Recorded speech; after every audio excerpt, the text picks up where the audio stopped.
Empire of Sin is a tactical combat empire management sim hybrid set in Prohibition-era Chicago. Players will control one of 14 real or historically inspired mob bosses. To win, players must use a mix of diplomacy, economic prowess, and sheer violence to be the last boss standing. Empire of Sin has a little bit of story in the form of optional missions for each mob boss and hired guns. Mob bosses based on real-life figures like Stephanie St. Clair have missions inspired by actual events from their lives. The stories are a nice distraction from an otherwise plotless game. The dialogue, on the other hand, is rough. A lot of the sit-downs boil down to shallow and corny jabs. The consequence of each line is blatantly obvious, taking away the tension from the scene. Empire of Sin focuses heavily on combat as the victory condition requires players to wipe out all the other bosses. The combat is likely the game's strongest aspect, but it's not saying much. Combat is XCOM style with limited action points, permadeath, and heavy emphasis on positioning. There is a decent amount of skill options based on each character's class, so players will need to choose hired guns with complementary abilities. Each character acquires traits and talents over time, so there is strong incentive to keep characters alive. Combat is not well balanced. Melee is wildly underpowered and feels inferior in every aspect compared to pistols.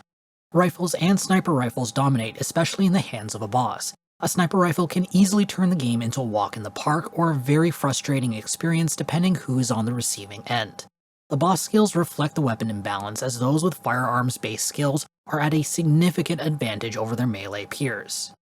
The maps are poor. The neighborhoods are a predictable grid that quickly blend into a blur.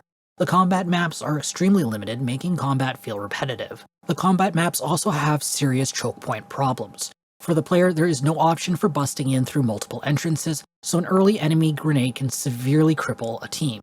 For the enemy, a few maps have a very obvious choke point that players can use to funnel enemies into an easy kill zone.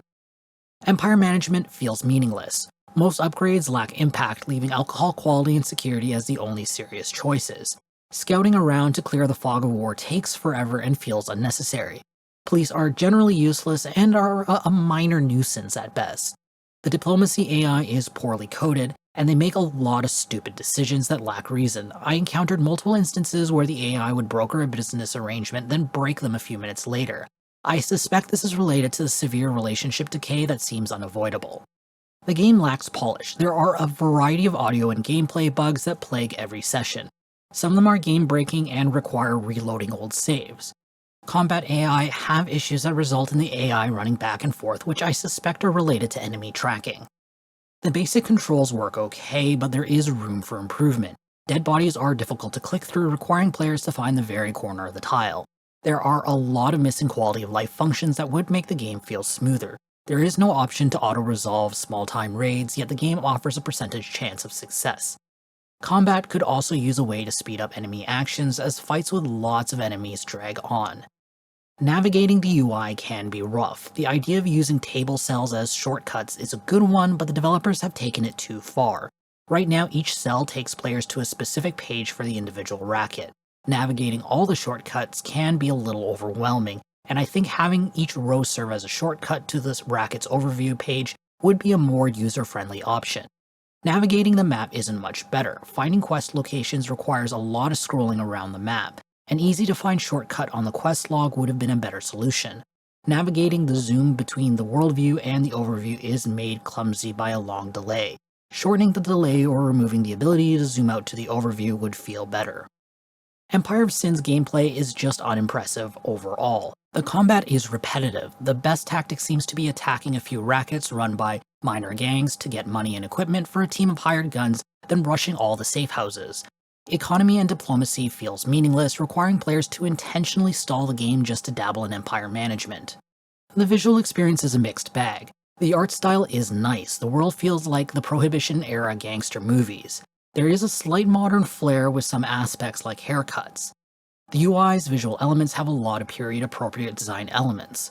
On the flip side, the nameless henchmen have very little graphical variety. There's only a small handful of models with only a few color accents to differentiate gangs. The audio experience is not good. The soundtrack is the only shining spot. It's a solid mix of period-appropriate jazz and swing tracks fused with more traditional video game scores. The sound effects are unimpressive. Gun sound effects are not always appropriate for the type of weapons. The sound effect volumes are inconsistent. The voice acting is poor. The game leans heavily on accent work, but many actors can't perform or maintain the correct accent. Empire of Sin is a disappointment. The idea of XCOM combat with a deep relationship and empire management system is good, but the game falls short on execution. The real question is if the game is salvageable at this point. I think it is, but it would require a serious gutting and a long-term commitment from the developers. The game would need to be rebalanced to make the economy and diplomacy more valuable. Content would need to be expanded to break up the repetition, and significant polishing needs to happen, including adding quality of life features and squashing bugs. The problem is, the fixes needed are so significant, it's hard to say if it's even worth the developer's investment. But until these fixes are complete, Empire of Sin isn't worth a gamer's hard-earned money either. I'm awarding the game 5.5 capsules out of 10. If you want to read this review, be sure to check out the link in the description or in the video's card. If you have a suggestion on what game you want us to review or preview next, make sure to leave us a comment below. I hope to see you soon. This is Jamie from Capsule Computers signing off.